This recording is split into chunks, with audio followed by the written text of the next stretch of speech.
soi moi na zong zong te in lung rualin kalali suatan lam te ka ho Fakna zong kalal patan Fakna zong kalal patan soi moi na hatin reng soi moi na hatin reng ne lung rualin Fakna zong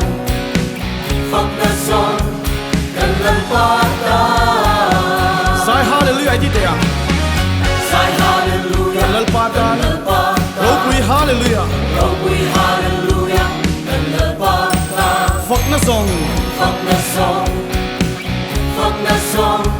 kalal patan Fakna zong kalal patan ti le te yang Fakna zong kalal patan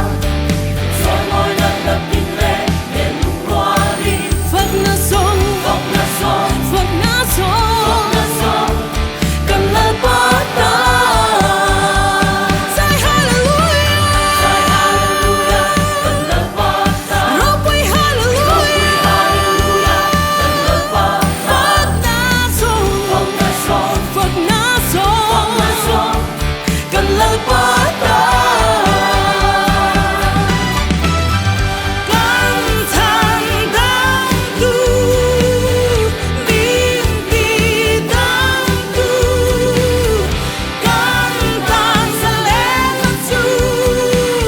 is what out kan thang dang tu thang dang tu din ti dang tu dang kan tan sa len tu is what out is what out is what out is what Fakna zong kalal patan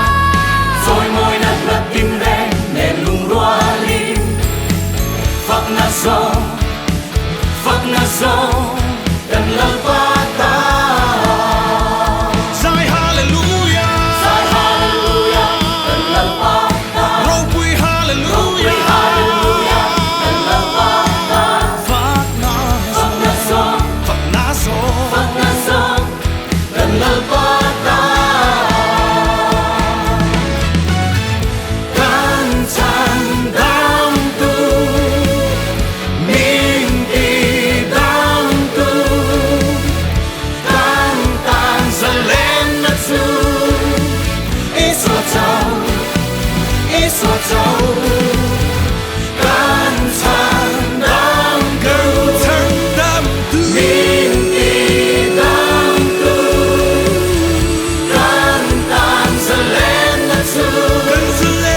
is